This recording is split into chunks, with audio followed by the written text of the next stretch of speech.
Durante a pandemia, vimos no Brasil e no mundo um grande aumento no número de conteúdos true crime. Principalmente na forma de séries e documentários audiovisuais. A equipe do Edição Extra conversou com especialistas na área e procurou entender melhor o processo de produção desse gênero narrativo.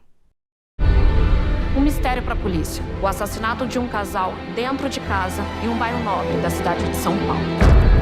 Eu comecei no jornalismo em 2021 e aí hoje em dia eu trabalho com comunicação corporativa. Fiz faculdade de comunicação social. Durante o TCC eu tinha vários temas, entre eles terrorismo e palavras cruzadas. E eu entrei assim meio que também às cegas, onde sem saber o que seria a minha atividade como perito criminal. Todo mundo estava escolhendo sua carreira, né? E de repente eu me toquei, nossa, eu vejo muitos filmes.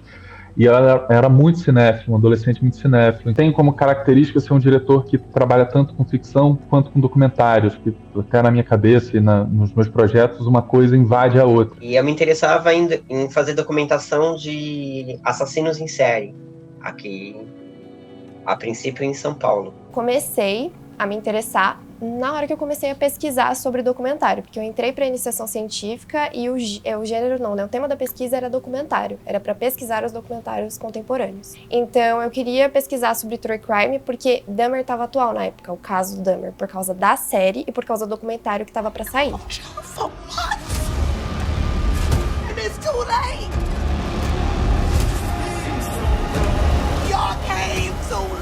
Segundo o Código de Processo Penal, todo crime, todo ato ilícito que tenha deixado alguns vestígios necessita, então, de um trabalho pericial. Contato, às vezes, com parentes, informações, tudo que se consegue de informações sempre ajuda para o esclarecimento, para o nosso trabalho. O processo de criação do true crime, ele tem várias... Ele é muito capcioso, né? Primeiro, qual é o crime, o que o crime envolve exatamente, qual é a relação, especialmente da família das vítimas com o acontecido. Tem famílias que se encasulam e aquilo é um trauma muito grande para eles, e tem outros que se engajam também na reprodução dessa história. O processo mais difícil sempre, para mim, entrevistar familiares. A mãe, o pai de vítima, ou o pai do assassino, a mãe do assassino, os irmãos, os tios.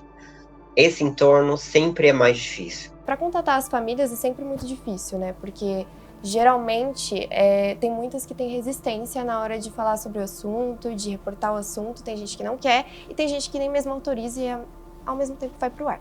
Porque, independente se ela foi vítima ou se ele foi criminoso, as pessoas ficam muito marcadas também, as famílias ficam muito marcadas. As dramatizações em séries de true crime, elas são uma questão para todos os lados, assim, não só para os familiares, mas até para o quesito criativo também. Tem o que é tido o primeiro documentário da história, né, o Nanook of the North, que ele é todo encenado. Eu acredito, né, que a produção tentou reproduzir de uma forma muito fiel ao que tinha acontecido. Para esse tipo de filmagem, você não precisa de autorização. Você precisa, como eu falei antes, eu acho que você tem que ter um cuidado. A exposição do crime para a sociedade, isso aí não é uma dramatização que vai fazer isso. Né? O crime em si já faz parte do conhecimento de toda a sociedade. Pervertido, neurótico, fantástico, ele aterrorizou toda uma cidade deixando um rastro de sangue. Quando eu vou fazer uma pesquisa, eu não trabalho só em cima do que a mídia tem. Eu tenho um clipe diário disso, de notícias, então eu sei de crimes do mundo inteiro. Mas a minha pesquisa sempre se dá baseada no processo. Eu sempre brinquei muito de que a diferença entre fazer uma série de ficção e uma série de true crime é que na série de ficção você está desenhando a escada. E numa série de true crime a escada já está desenhada. Em ambos você tem que subir essa escada, mas a forma de lidar e de tentar contar, ela é muito semelhante. Tem muito romantismo por parte, principalmente do protagonista, que às vezes o diretor, o roteirista, quer romantizar o vilão para ele ser, assim, uma pessoa que gera empatia pro público. Eu já vi muitos casos, assim, de séries e filmes enaltecendo muito o criminoso, né? Mostrando que ele tem fãs, que ele é bonito, que ele, né, é inteligente, e na maioria dos casos eles são mesmo. Isso não é correto, porque às vezes as pessoas vão simpatizar e não conhecem a história real daquela pessoa que inspirou aquele personagem, então isso é um problema. Quanto a isso do true crime poder incentivar certas pessoas a cometerem atos violentos, eu não me filio muito a essa acepção. Assim como também a acusação contra os videogames, né? Talvez um videogame de tiro não exatamente, não é uma ligação tão direta, uma pessoa vai sair dando tiro por aí. Eu acredito que a pessoa, ela não acorda um dia assim porque ela assistiu por exemplo, no caso da menina que matou os pais e o menino que matou meus pais, né? E fala, eu decidi matar meus pais. Não é isso. Eu acredito que em cada pessoa, em cada ser humano, existe uma predisposição para cometer aquilo.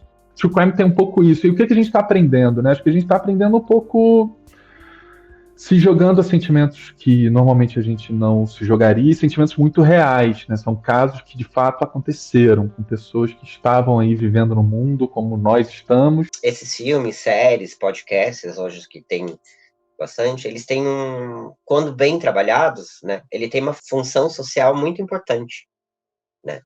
Que é mostrar o quanto aquilo atinge as pessoas, né? Quanto ato de uma pessoa pode modificar a vida de várias. 40 years ago, your FBI was founded hunting down John Dillinger. Now, we have extreme violence between strangers.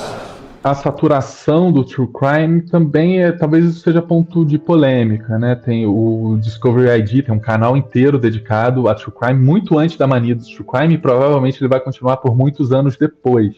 A gente vê sendo lançado muito em massa documentários, séries, filmes, livros, tem podcast. Então, eu acho assim, sempre vai existir o crime, sempre vai existir a forma de você querer tratar e sempre vai existir a curiosidade. Mesmo que, assim, com o tempo, né, se solidifique mais, tem um espaço maior, né, sempre vai ter um programa interessante, um documentário interessante, um filme, em que você possa abordar aquilo, né. Eu acho que o True Crime, ele veio abrir essa porta, essa janela, de forma que muito do trabalho policial hoje é de conhecimento da população, e eu acho que a população sempre teve sede de ter essa informação. Cada país, cada cultura tem uma forma de apresentar, né, esse tipo de crime. Eu acho que é super importante porque conta um pouco da história daquele país. Então, há um certo nicho de um público que vai ser fiel a ele, independente. E talvez para esse nicho não tenha saturação. Pá! Pá! Pá!